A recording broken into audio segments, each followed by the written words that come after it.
René. Vollgas. Kehren wir an. Nicht nur in der Königsklasse wie der Formel 1 oder der MotoGP wird um jede Hundertstelsekunde gekämpft. Auch an so einem lokalen Autoslalom kommt es auf jeden Millimeter drauf an. Damit aber so ein Autoslalom überhaupt durchgeführt werden kann, sind während einem ganzen Rennwochenende diverse Marshals und Streckenposten im Einsatz. Sie sorgen auf und neben der Rennstrecke für unsere Sicherheit. Da die Schweiz keine eigene Rennstrecke hat, müssen junge Nachwuchstalente nach dem Kartsport oft ins Ausland, um ihre Rennkarriere weiterzuführen. Was das alles kostet und für Vorbereitungen braucht, erfährst du in diesem Video.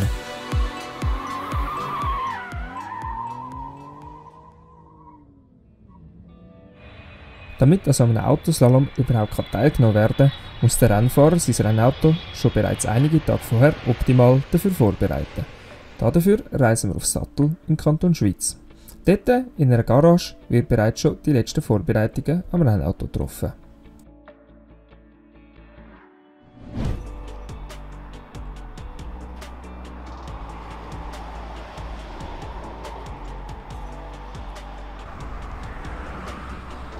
Zu so einer optimalen Vorbereitung gehört das Kontrollieren vom Ölstand vom Motor.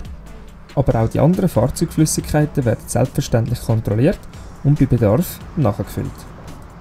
Das Nachfüllen von Fahrzeugflüssigkeiten ist nur ein kleiner Service und kann so problemlos zwischen den einzelnen Saisonrennen während einer Saison gemacht werden.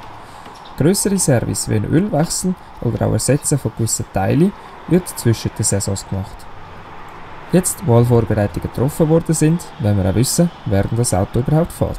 Ich heiße René Ulrich, ich bin 37. Ich bin von Beruf Plättchenleger. Meine Hobbys sind eben Autoslalom fahren, Kollegen treffen oder an die Eishockey-Spiele gehen. Im Vergleich zu einem professionellen Rennteam, wo jede Person eine zugewiesene Aufgabe hat, macht der René alles selber. So lädt er kurz vor der Abfahrt auch noch seine Rennreifen und seinen Werkzeugkoffer ins Auto, damit er dann am Slalom alles dabei hat. Während der Vorbereitungen zeigt er uns ebenfalls noch ein Teil, das leider beim letzten Rennen kaputt gegangen ist. Ich hatte dieses Jahr in Zambri einen Unfall, den hätte ich vielleicht vermeiden können. Es war die letzte Schikane und vermutlich sind die Reifen zu heiß geworden und ich hatte halt ein bisschen zu viel Wellen. Ich habe die Böschung getroffen, dabei ist die ganze Frontschürze kaputt gegangen und musste die Frontschürze ersetzen. Dass so ein Unfall nicht billig ist uns glaube ich allen bewusst. Doch was kostet dich überhaupt so eine Rennsaison? Also allein an Startkosten, je nachdem wie viele Rennen das man fährt, können es bis 3000 Franken sein. Dann halt Reifensatz kostet auch schnell mal Slicks, zum Beispiel 1000 Franken. Und sonst halt einfach das Benzin. Ich sage, wenn man die ganze Saison rechnen würde, muss man schon 5000 Franken rechnen. Das ist doch eine ordentliche Summe Geld. Jetzt heisst es aber Koffer zumachen und los an Autoslalom anfangen.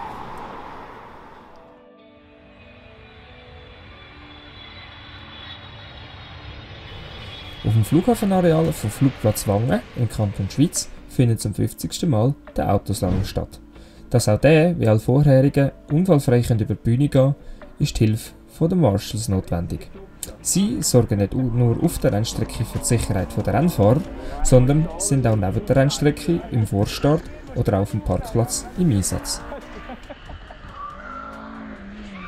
Aber manchmal habe ich das Gefühl, dass ich ein Falschfahrer für einen Hemberg. Mein Name ist Remo Pianezzi, ich bin 56 und komme aus dem Glarnerland.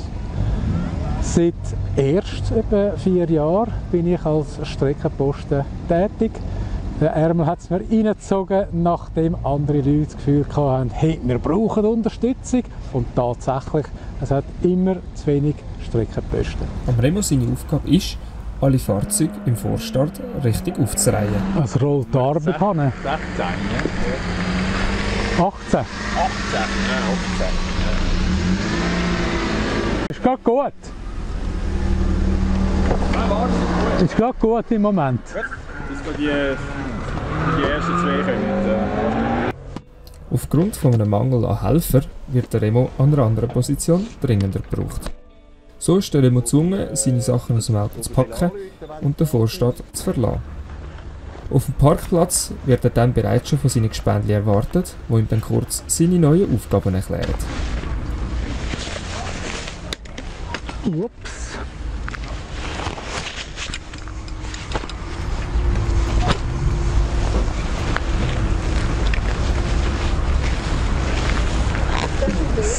So, meinen neuen Arbeitsplatz erreicht.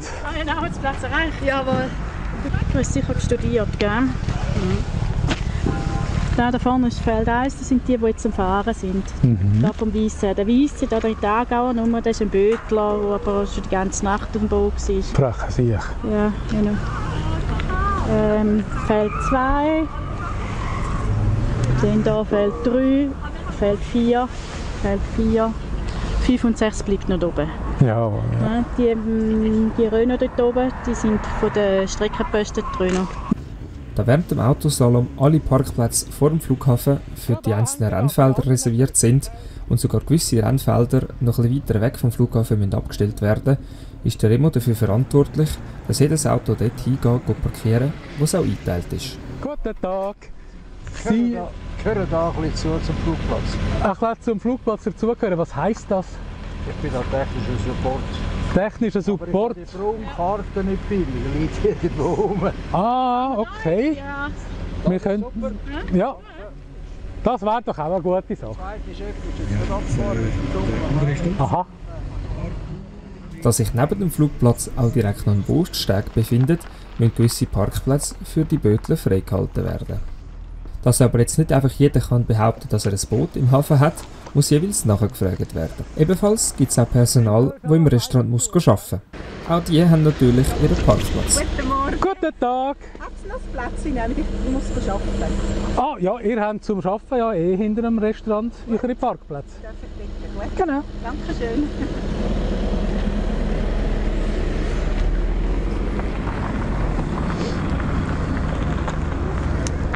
Es ist Servicepersonal.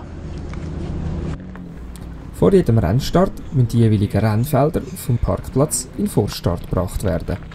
Dass da dabei kein Durcheinander mit den neu ankommenden Fahrzeugen entsteht, ist der Remo zuständig. Guten Tag. Du bringst Material. Du bringst Material. Ah, ich habe gemeint, der Rädli, weißt du das? Eben, du bringst Material. Welches Feld bist du? 4. 4? Ja, das wäre in dem Fall gerade da. Danke.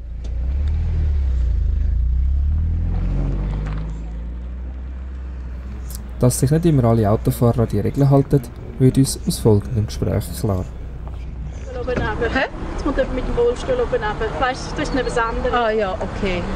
Eben. Da gibt es so Leute wie der Mann, der jetzt mit dem Rollstuhl geführt wird da oben. Und dann gibt's Also die hätten selbstverständlich dürfen dazu fahren. Dann gibt es solche, die machen ein bisschen so und sagen, sie müssen da fahren. Oder sie müssen etwas bringen und dann triffst du im Restaurant da zum Mittag. Das ist es Da so. wirst du angelogen, etwas unglaublich. Von A bis Z, das ist Ja, tatsächlich so. Das ist so, ja.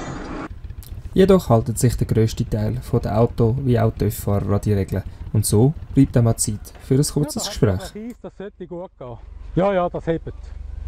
Super. Er ist halt ein bisschen schwerer wie der andere. Ja, ja, das ist natürlich.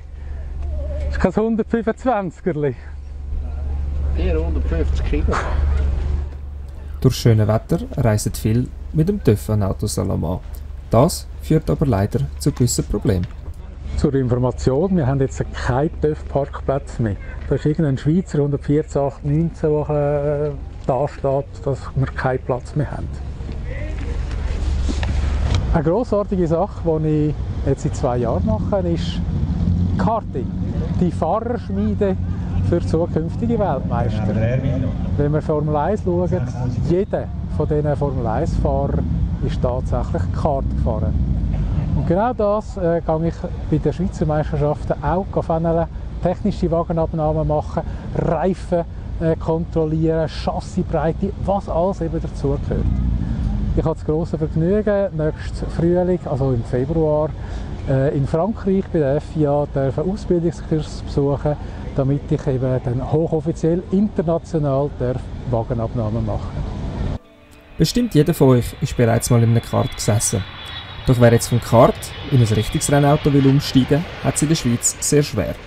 Die Schweiz hat keine offizielle Rennstrecke. So kommt es, dass unsere Nachwuchstalente oft ins Ausland trainieren müssen. Dass das aber nicht immer so einfach ist, stellt sich schnell mal raus. Wir kommen so etwa 9 bis 10, aber da bin ich mir noch nicht sicher, je nachdem, ob das in London aufgeht. Wir fliegen ja über London, weil wir in Faro ankommen. Ja, also ich vermute 9 bis 10. Vom Zürich Flughafen geht es über einen kleinen Zwischenstopp in London weiter auf Faro. In Faro angekommen, nehmen wir das Taxi und sind dann nach einer einstündigen Taxifahrt an der Rennstrecke in Portimao angekommen. Dort findet mittlerweile zum 3. Mal die GT Winter Series statt. Das ist eine Rennserie, die vor allem in den Wintermonaten in Südeuropa ausgetragen wird. Dabei fahren verschiedene Fahrzeugkategorien miteinander.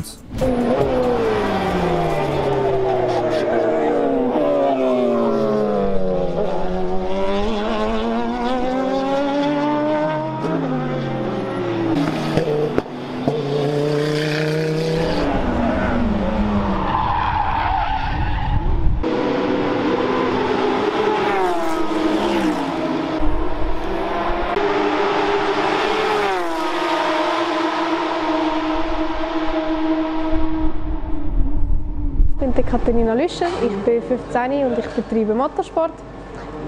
Ich mache nebendran noch eine Sport-KV-Ausbildung und ich bin jetzt hier in Portugal zum Testtag machen. Dass man in so einem jungen Alter mit Motorsport anfängt, ist nicht unüblich. Aber wie bist du überhaupt zum Motorsport gekommen? Also beeinflusst haben mich mehrere Menschen, mein Vater natürlich, aber natürlich der Ayrton Senna, der war ehemaliger Formel-1-Fahrer. Und so bin ich dann auf den Sport gekommen und dann zuerst ins Kart und nachher erst ins Auto. Im Kart hat sie bereits schon einige wichtige Erfolge verbuchen. Ich bin zweimal Vize-Schweizermeisterin geworden und habe das Shootout Richard Mille Young Talent Academy gewonnen letztes Jahr und habe dann ein Jahr lang gratis fahren Europameisterschaft. Bevor sie jetzt aber selber ans Lenkrad greift, geht es zuerst mal mit dem Teamkollegen auf ein paar Besichtigungsrunden.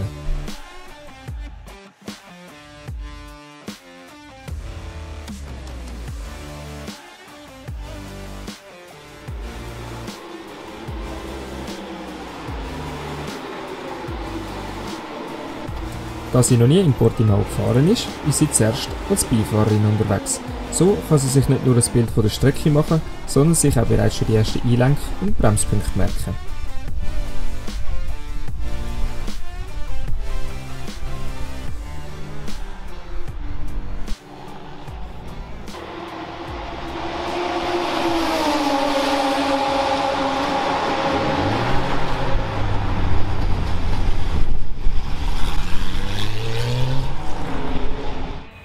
Während die Katharina ihre ersten Besichtigungskilometer zurücklegt, reisen wir wieder zurück auf Wangen an Autoslalom. Dort ist der René Ulrich erst gerade eingetroffen. Da er mit seinem Auto über die öffentlichen Strassen an Autoslalom anreist, muss er die Strassenreifen montiert haben. Da er aber mit den Semislicks deutlich schneller fahren kann, müssen die jetzt zuerst mal gewechselt werden.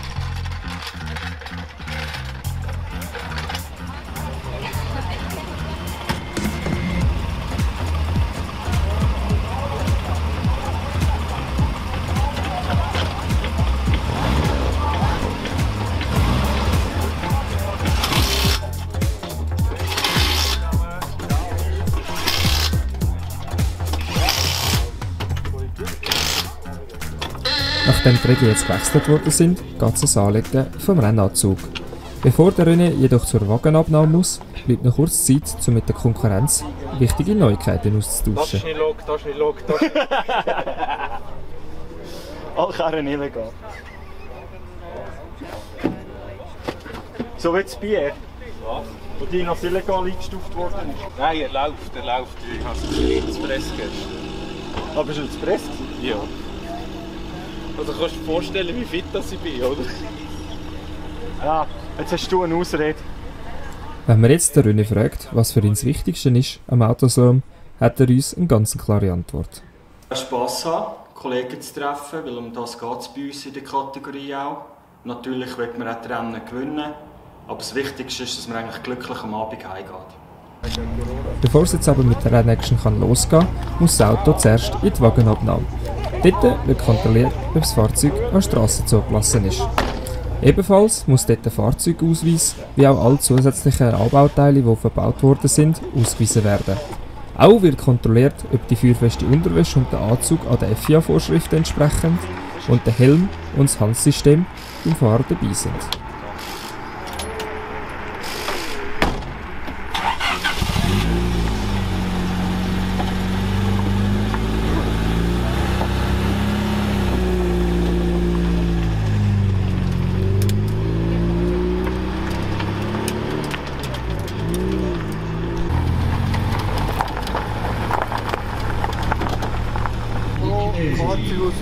Helm bitte.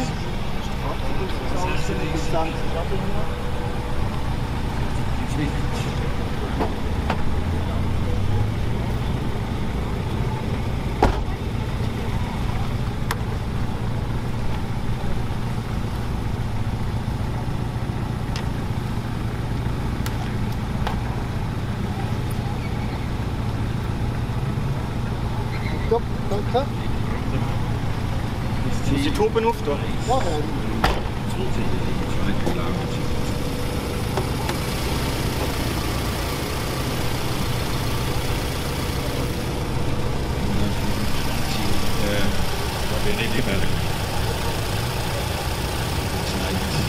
Abgasdokument. Das habe ich überrascht. Aber das habe ich ehrlich gesagt noch nie gesehen. Ah, okay, gut. Gut, danke. Das ist gut, kann ich vormachen. Wenn schon noch Abgasdokument rum sind, müssen Sie schon auch holen. Ja, ist gut, nehme ich das nächste Mal mit. Und links für die Ware bitte. Einfach hinter den blauen. Ja, ganz genau. Weißt du, es kann hinter 57 fahren und dann schauen, dass wir noch reinfahren können, die anderen. Gut. Das ist schon der richtige. Ja, gut.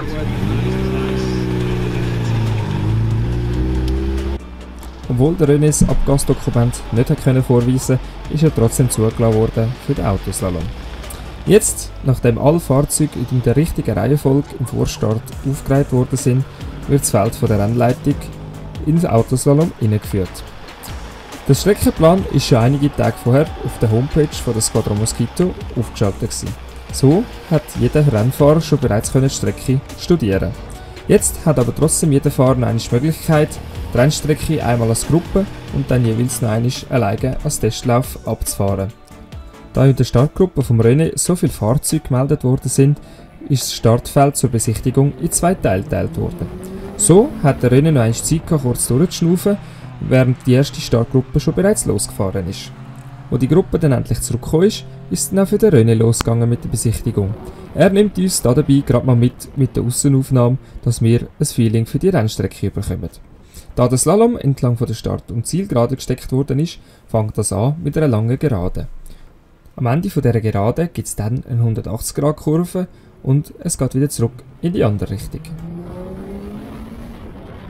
Der Autoslalom in Wangen gehört eher zu den schnelleren Slaloms. So werden alle Kurven mit einer recht hohen Geschwindigkeit durchfahren.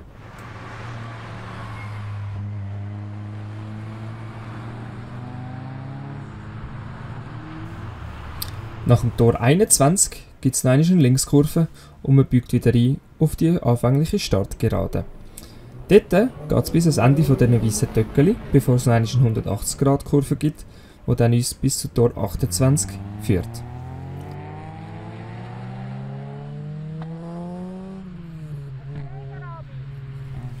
Nach dem Tor 28 kommt dann noch eine letzte Linkskurve, bevor dann gerade darauf die Ziellinie kommt. Und das war eine ganze Runde auf dem Autoslalom in Wangen.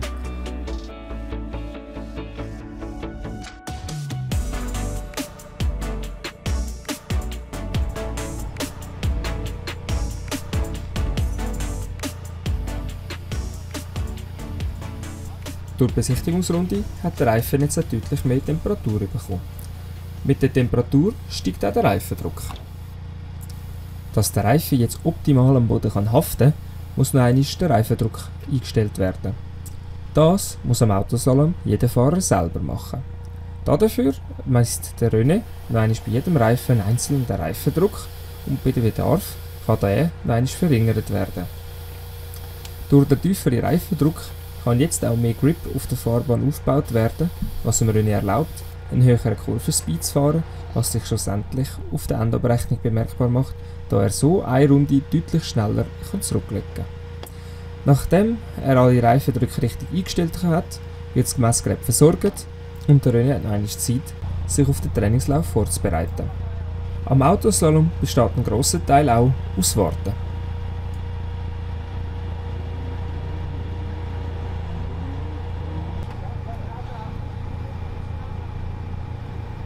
Endlich ist es soweit und der René kann vorrollen bis zur Startlinie und sich bereit machen für seinen Trainingslauf. Beim Trainingslauf ist der René ganz alleine auf der Strecke unterwegs und kann so die ganze Strecke mit einem Tempo fahren.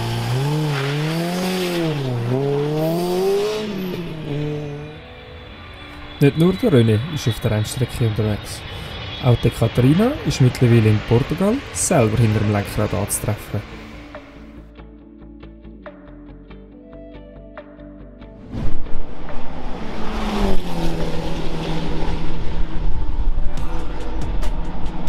Während die Katharina Runde für Runde die Strecke besser kennenlernen kann, ist ihr Team fleissig am Datensammeln. Dazu gehört auch die Rundenzeit, die direkt in den Laptop eingetragen werden kann. Im Anschluss an die Trainingssession kann so nachher die Daten mit der Kamera, die im Auto montiert ist, verglichen werden und herausgefunden werden, in welchen Streckenteilen und Kurven die Katharina ihre Zeit noch einmal verbessern kann und wo bereits schon gute Fortschritte erkennbar sind.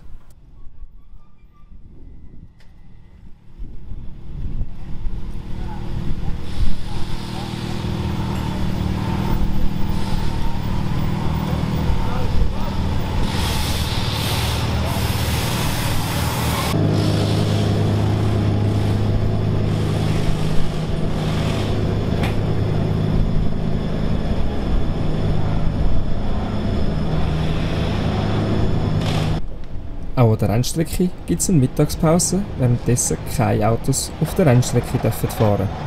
Das heisst, auch für die Katharina vorerst mal Mittagessen, bevor es dann am Nachmittag wieder zurück ins Rennauto geht. Was am Nachmittag für das Programm abgespult wird, weiss die Katharina genau. Ebenfalls, was sie in der Zukunft will erreichen, ist für sie klar. Ein Beruf im Motorsport und am besten natürlich in der Langstreckenserie mit KTM als Werksfahrer fahren. Dass sie diese Ziele auch erreichen kann, heisst fleissig trainieren. Dafür geht es am Nachmittag direkt wieder zurück ins Rennauto und wieder raus auf die Rennstrecke, um weitere Testkilometer zu sammeln.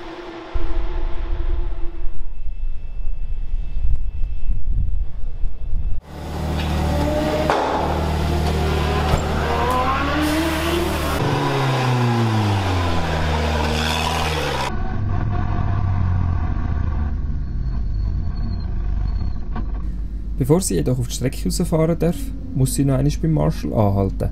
Dort muss sie ein Bändchen vorzeigen, dass sie auch zugelassen ist, auf dieser Rennstrecke überhaupt zu fahren.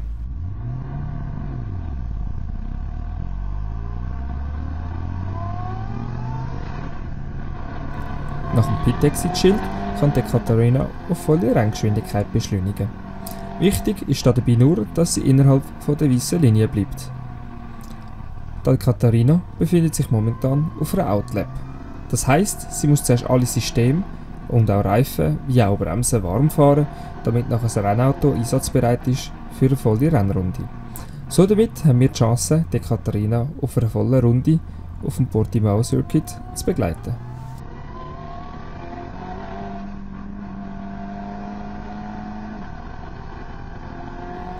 Die Rennstrecke in Portimao ist am 2. November 2018 eröffnet worden. Das ganze Bauwerk hat 195 Millionen Euro gekostet.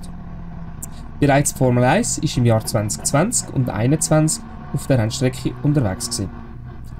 Dabei haben über 80.000 Personen zuschauen auf all diesen Tribünen, die rund um die Rennstrecke aufgebaut sind.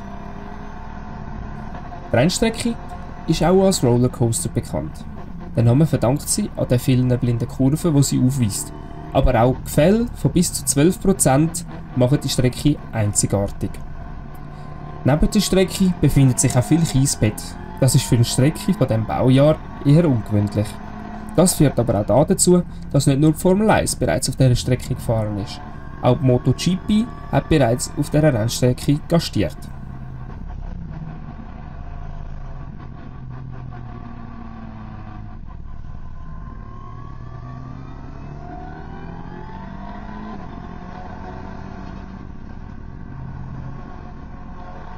Während einem Trackday sind verschiedene Fahrzeugkategorien unterwegs. Sind das GT3, GT4 oder auch Porsche Cup-Fahrzeuge. Alle Fahrzeuge fahren mit unterschiedlichen Geschwindigkeiten. So damit ist es üblich, dass die ganze Zeit auf der Rennstrecke überholt wird.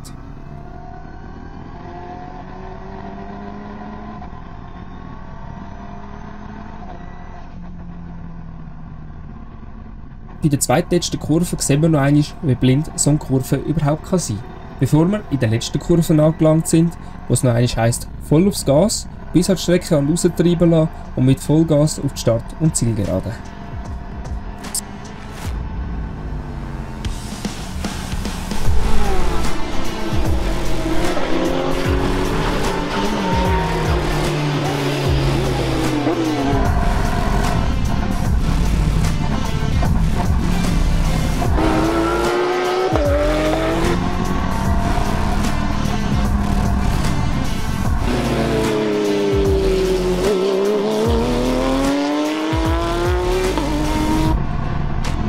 Wenn man vielleicht in der Onboard-Aufnahme vorher gesehen hat, ist am rechten Streckenrand ein Porsche im Kiesbett stecken geblieben. Das heisst, die rote Flagge ist rausgekommen und alle Fahrzeuge haben zurück an die Boxengasse müssen. Dieser Zeitpunkt ist auch gerade vom Team von Ekaterina genutzt worden, um einen Fahrerwechsel zu machen. Das heisst, sie fährt das Auto zurück an die Box und wird dann mit Hilfe von Pressluft und Bolzen, die unter dem Auto vorkommen, in die Luft aufgehoben, so dass die Mechaniker alle Reifen kontrollieren können, ob sie irgendwelche Schäden aufweisen und ob der Reifendruck noch stimmt. Danach wird ein Fahrerwechsel durchgeführt.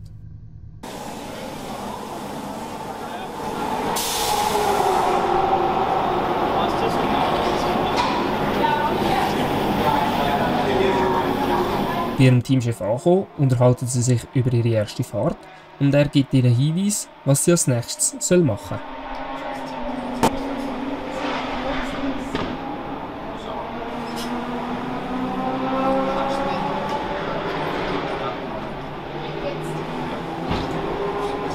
Als nächstes steht die Datenanalyse an. Doch was schaut man dort genau alles an? Bremspunkt, Ideallinie, jedes Mögliche, also Einlenkpunkte und alles, was du als Fahrer kannst beeinflussen natürlich.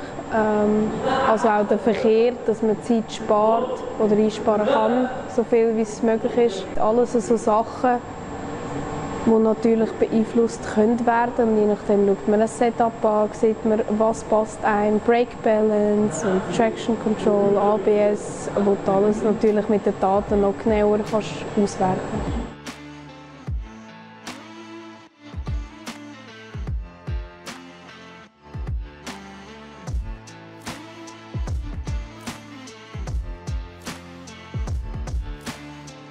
Ob die Katharina all die Punkte, die sie besprochen haben, auch umsetzen kann sie uns jetzt direkt beweisen. Denn für sie geht es jetzt wieder zurück auf die Rennstrecke.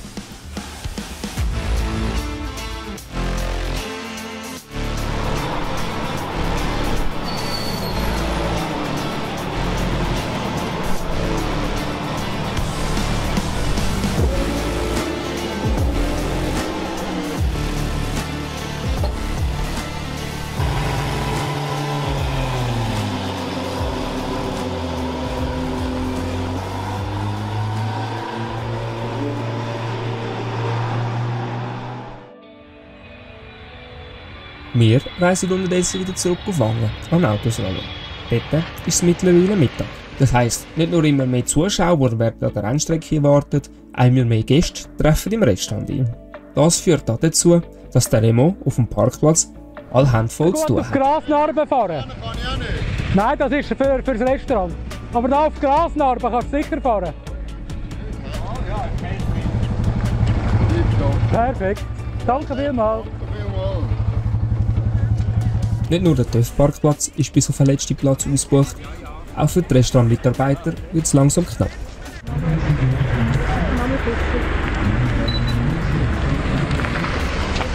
Ich arbeite, Flugplatz. Du arbeitest? Küche, ja, kannst du gerade da. Zum Teil klappt es aber nicht immer auf Anhieb. Dann muss der Remo auch mal ein bisschen nachhelfen. Zu weit!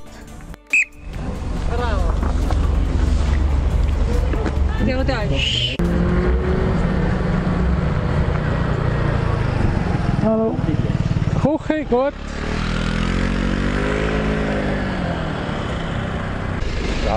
Du arbeitest hier? Wir haben, da vorne ist eine Dame mit dem roten, die jetzt da gleich kommt. Die kann dir gleich zeigen, wo. Küche! Da! Also gleich hier.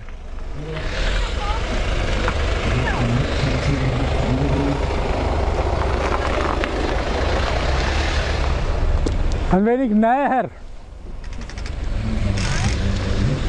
Ciao. Auch arbeiten. Auch arbeiten? Ich habe gerade noch mal einen, der arbeitet. Lea? Nochmal ein Küchenmensch. Wir müssen schauen, wo es gut Platz hat für dich. Weil am Restaurant selbst ist schon alles voll.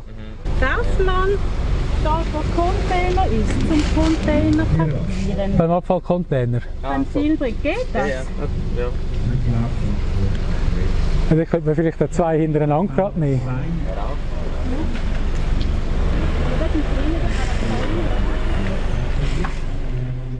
Und auch wenn es zum Teil ein bisschen kompliziert ist, der Remo und sein Team finden doch immer eine Lösung. Und ab und zu kann es einmal ein Missverständnis geben, aber das wird auch auf der Stelle gerade wieder geklärt. Ja, die sind natürlich im Parc Fermé gewesen. Der Parc Fermé ist der bis jetzt, oder?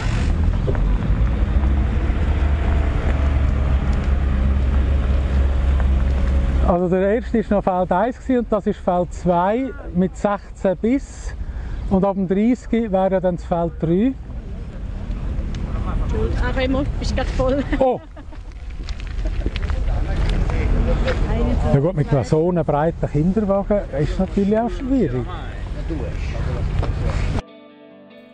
Vom fast vollen Parkplatz wechseln wir wieder zurück auf die Rennstrecke. Dort sehen wir den René Ulrich, der auf den letzten Meter von seinem Testlauf ist.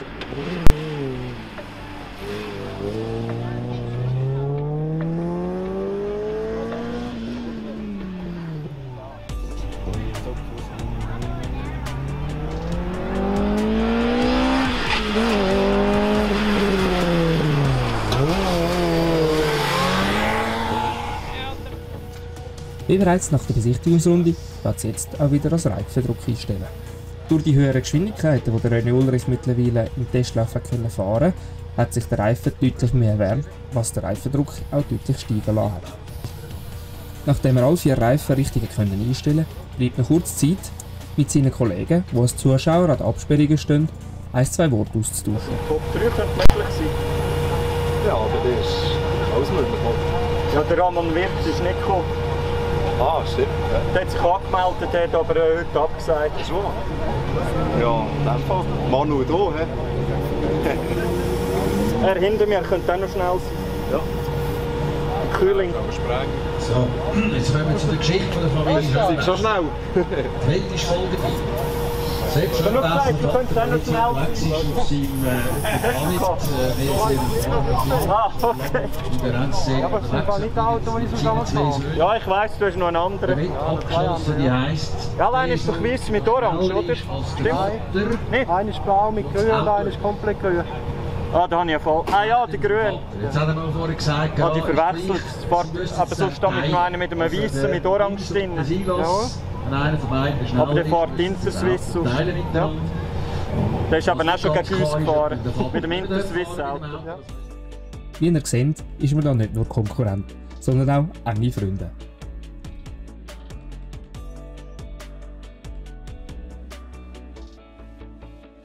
Dann aber geht es bereits schon als Vorbereiten vom ersten Rennlauf. Kurz davor fragen wir ihn aber noch, wie er seinen Trainingslauf gefunden hat. Wie hat der Lauf angefühlt für dich? Probelauf, Testlauf? Es war eigentlich nicht schlecht. Es ist noch ein bisschen rutschig, ein bisschen kalt. Vielleicht noch ein bisschen mit dem Luftdruck spielen, mal schauen. Was hoffst du jetzt, so nachdem du zuerst auf der 3. im Training? Ja, dass ich die Zeit kann verbessern kann. Okay. Ja. Dann viel Erfolg für den ersten Rennlauf. Danke.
Das wäre es schon wieder gewesen mit dem ersten Rennlauf. Wichtig ist, dass alle Töckeli stehen geblieben sind. Jedes Töckeli, das man umrührt, gibt nämlich eine Zeitstrafe, die am Ende auf seine Zeit drauf addiert wird. Somit hat der René Ulrich schon mal eine erste Laufzeit, die man als Richtwert nehmen kann. So ganz zufrieden sieht er aber nicht aus. Doch zuerst geht es wieder ans Reifen einstellen. Denn auch jetzt ist der Reifen wieder heißer geworden und der Druck wieder grösser.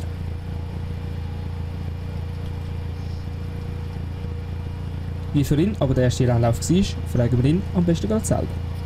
Karre spuckt. Oben raus hat er Aussetzer. Ist das noch vom Unfall von Ambri? Nein, das hat er in Ambri schon gehabt, aber ich weiss nicht woher. Aber es geht zum Fahren noch? Ja, ich verliere halt einfach ein bisschen Zeit. Okay. Und jetzt, was ist das Ziel für den zweiten Lauf noch? Ja, gleich noch schneller fahren. Okay. Aber grundsätzlich ein gutes Gefühl. Mal. Aber es geht noch schneller. Somit ist es klar, was es zu tun gibt. Also Vollgas für den zweiten Rennlauf.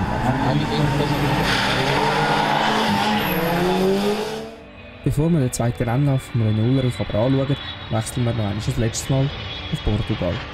Nachdem die Katharina mit der Datenanalyse herausgefunden hat, wo sie noch Zeit gut machen kann, geht es jetzt darum, die Zeiten auch zu verbessern. Für das fährt sie einen längeren Stint über mehrere Runden.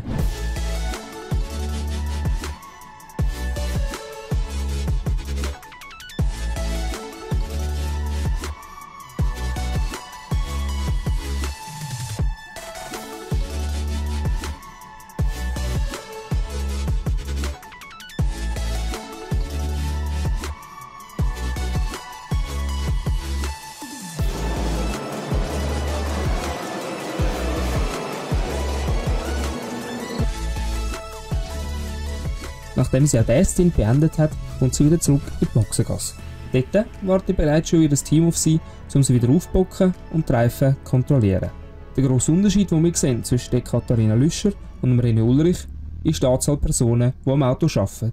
Während er alles selber macht, den Reifendruck selber einstellt und auch selber fährt, wird das bei der Katharina vom Team übernommen. Das heisst, Mechaniker überprüfen die Reifen, die Ingenieure schauen die Daten an und gleichen das mit anderen Fahrzeugen und anderen Rennläufen ab, schauen das mit ihr an und besprechen das mit ihr. Das Ganze kostet dann auch deutlich mehr Geld als beim René Ulrich. Was die ganze Saison für sie kostet, erzählt sie uns jetzt. Also ohne Sponsoren will es ja eh nicht gehen. Es kostet so mindestens eigentlich 100'000. Aber natürlich das Budget kann immer weiter hochgesetzt werden. Je mehr Testtage du machst und je mehr Rennen du fahren willst, desto teurer wird es. So Sponsoren zu finden, die einem unterstützen, ist gar nicht so einfach. Die Schweiz ist ja bekanntlicherweise nicht so ein armes Land. Wie sieht es denn mit den Sponsoren aus der Schweiz aus? In der Schweiz einen Sponsor zu finden, ist sehr schwierig. Aus diesen Gründen, weil Motorsport in der Schweiz nicht so publik ist und es auch schwer zu vermarkten wird, je nach Firma. Und eine Firma das gar nicht erst recht unterstützen will. Und dann hast du natürlich als Fahrer schon das Problem, die Leute anzugehen und diesen Leuten zu trauen. Ein grosser Teil des Marketing läuft mittlerweile auch über Social Media. Für das Instagram braucht die Katharina darum neue Fotos. Doch was müsste sich ändern, damit sie noch bessere Sponsoren finden kann? Oder dass die Sponsorensuche besser verläuft? Erstens müssen die Firmen auch offener sein und jegliche Leute, um diesen Sport anzuschauen und in diesen Sport Geld investieren. Was in anderen Sportarten wie selbstverständlich ist, dass da Leute Geld investieren. Das ist im Motorsport einfach nicht so. Du hast ja nicht eine Akademie oder einen Kader, das ist inexistent in der Schweiz. Also man hat keinen Kader, es ist nicht olympisch. Das macht auch viele Probleme in den Schulen. Also für jeden Jugendlichen, der Motorsport betreibt, ist es eigentlich jeden Tag eine Challenge, weil du hast nichts, was kompatibel ist für deinen Sport. Und es ist, je nach Kanton wird es gar nicht erst recht akzeptiert als ein Sport. Also hat man jegliche Probleme erstens mit Gemeinden, mit Schulen und dann auch noch das Geld, das je nachdem fehlt. Und man ist vom Geld abhängig bei diesem Sport, das ist bei anderen Sportarten je nachdem nicht der Fall. Eine andere Option ist natürlich auch mit guten Resultaten auf sich aufmerksam machen. Dafür geht es jetzt noch einmal ins Auto, um die letzten Runden zu fahren, bevor es morgen dann wieder zurück in die Heimat geht.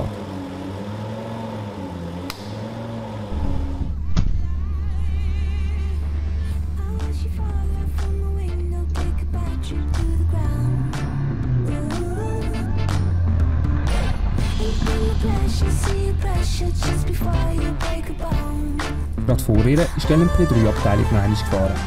Heisst, sie muss noch kurz warten, bis die Ampel vorne an der Boxengasse wieder auf grün schaltet, bevor sie ihre letzte Testrunde noch antreten kann.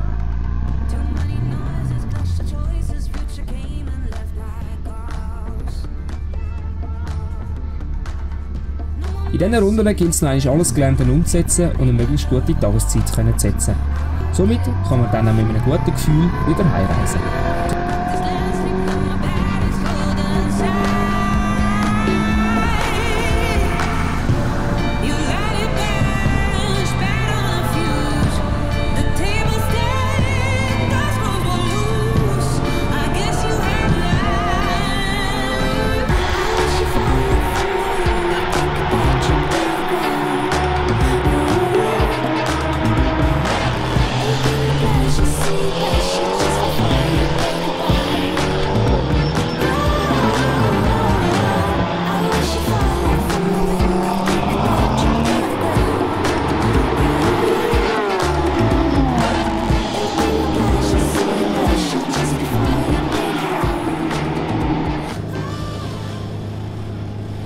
Auch wenn der grösste Teil von allen Garagentoren bereits schon drinnen sind und auch nicht mehr viele Leute in der Garage anzutreffen sind, ist die Katharina zusammen mit ihrem Ingenieur immer noch am Tisch am Daten auswerten. Wie sie die Tests gefunden hat und was sie daraus mitnehmen können. Also ein bisschen gemischte Meinung natürlich. Es laufen immer Sachen nicht gut oder ein bisschen schlechter. Aber ich habe positive Erkenntnisse, habe eine Erfahrung gemacht, habe eine Strecke kennengelernt, die ich voraus noch nie gefahren bin. Und das ist natürlich immer super. Du lernst wieder das Auto neu kennen, gibst dem Auto mehr Vertrauen. Ich bin auch das erste Mal im Regen gefahren im Auto, was natürlich auch nochmal einen grossen Unterschied macht, weil du das nicht immer Alltag hast, dass du im Regen fährst. Das ist natürlich immer super, aber ein Testtag ist immer ein bisschen gemischt. Also man kann gute Momente aufzählen und auch schlechte Momente, die du dann natürlich reflektieren tust, anschauen tust mit dem Team, je nach Datenanalyse und dann auch etwas daraus ziehen kannst für den nächsten Testtag oder für das nächste Rennen. Geht's? Oder brauchst du einen Sackel? Und so damit sind die Testtage für die Katharina in Portugal beendet. In welcher Rennserie sie nächstes Jahr fahren wird, ist für sie noch ungewiss. Das hängt vieles von der Sponsorensuche ab.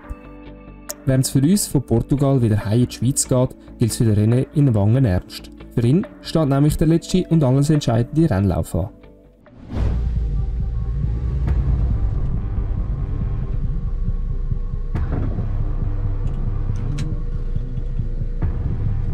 An dem Punkt, wo man an der Startlinie steht, da fährt man allein für sich und man will gewinnen. So René, Vollgas.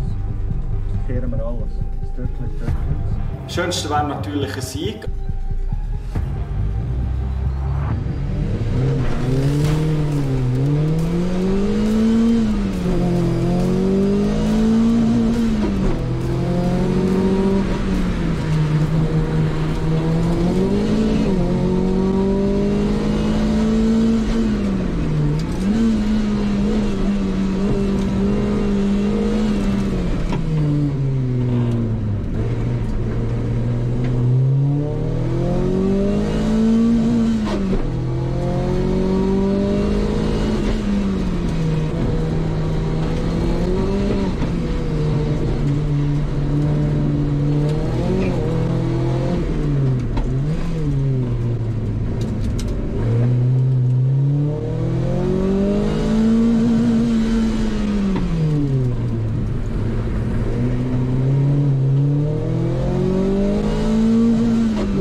Wie man vielleicht an seiner Ausdrucksweise schon gemerkt hat, ist es nicht so ganz nach Wunsch gelaufen. Trotz früherem Schalten hat es für ihn nicht ganz auf den ersten Platz gelangt. Wie viel denn er wirklich geworden ist, erfahren wir gerade an der Siegerehrung.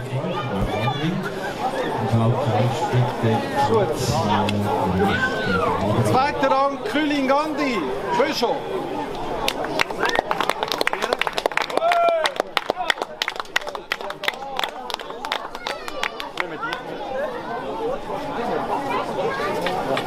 Auf dem dritten Rang und letzter Preisberechtigt Ulrich Röne, Homdau.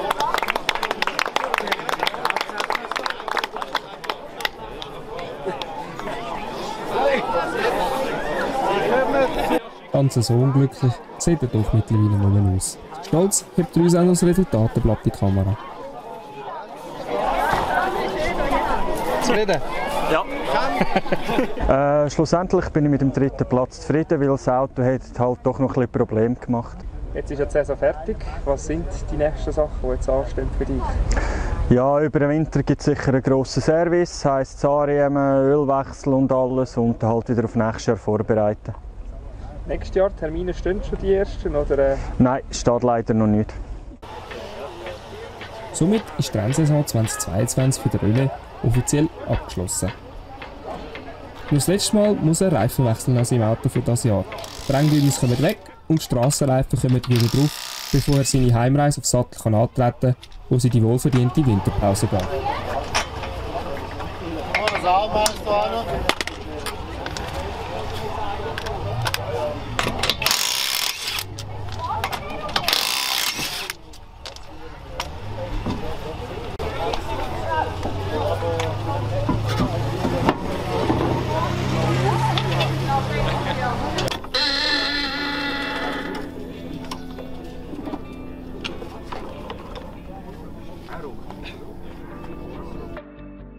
Jemand, der noch nicht ganz in die Winterpause kann, ist der Remo. Er ist doch noch einmal auf der Rennstrecke als Streckenposten anzutreffen. Das, weil zum 50-Jahre-Jubiläum vom Autoslalom Wangen alle Streckenposten, die schon seit langem dabei sind, selber mal als Rennfahrer an Start. Darum sind alle Helfer noch einmal im Einsatz. Somit haben wir noch einmal die Chance, ihn als Streckenposten hauchnah zu begleiten. Jetzt am Slalom geht es darum, dass man entsprechend Torfehler von diesen verschiedenen Fahrzeugen kann kontrollieren, notieren, festhalten. Das Ziel am Schluss soll aber sein, dass man unfallfrei und alle gesund wieder zurück ins Ziel kommen. Jedoch bereits schon auf der Besichtigungsrunde gibt es schon die ersten Probleme. Dann schauen, 87, korrigieren, 97 verliert extrem Benzin. Benzin auf der Rennstrecke ist natürlich gar nicht so optimal. Doch ob es wirklich Benzin ist oder sogar nur schlimmer Öl, muss zuerst mal festgestellt werden. Ich meine schon! Ja, das schmeckt danach. Das sind Oldtimer. Ich meine, es ist schon Benzin.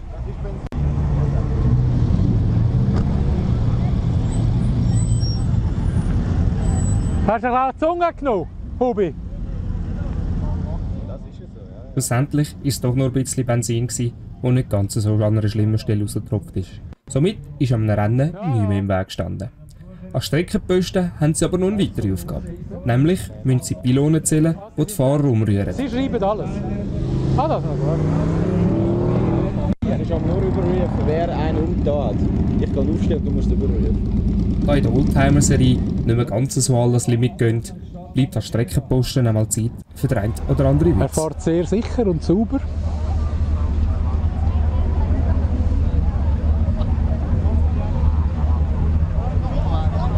Jetzt kommt er auf das Hochgeschwindigkeitsstück. Völlig falsch. Ja, der Fahrer hat nicht ganz richtig angeschaut. Also die Idee war gut. Es ist zeitrelevant. Nichts passiert, das ist das Wichtigste. Du läufst auf dem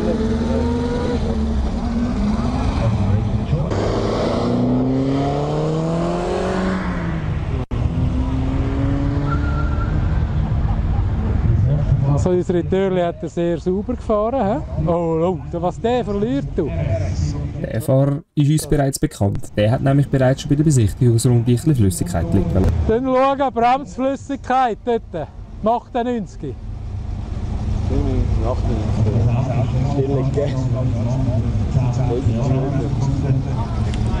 Der Reding hat gerade Bremsflüssigkeitsverlust. Mit austretender Bremsflüssigkeit weiterzufahren ist auf keinen Fall möglich. Irgendwann wird die Bremse nämlich nicht mehr funktionieren. Dass das der Organisator lecker durchgehen lässt, ist für alle klar.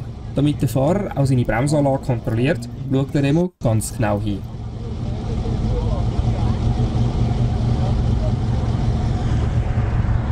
So, tun wir das Augenmerk hier wieder auf unser Store 23 richten.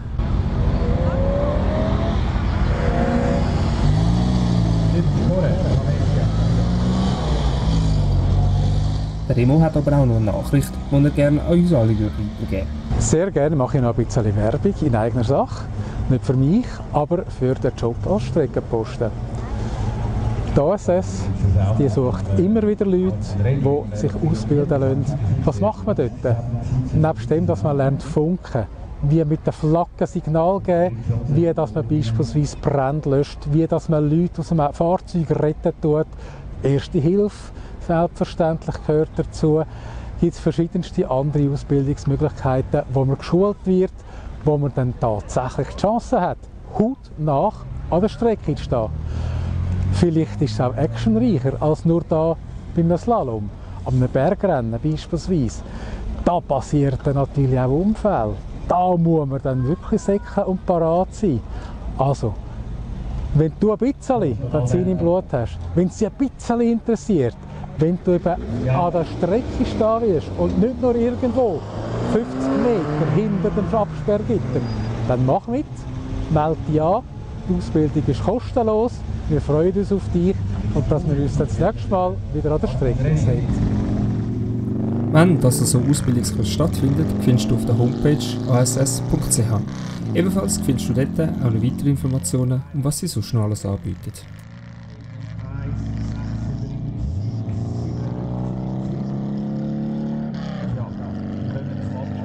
Ja, der Konkurrent 106 hat leider gerade das Türchen umgefahren und das ist hure schade eigentlich, weil es gibt ihm einfach Zeitstrafe.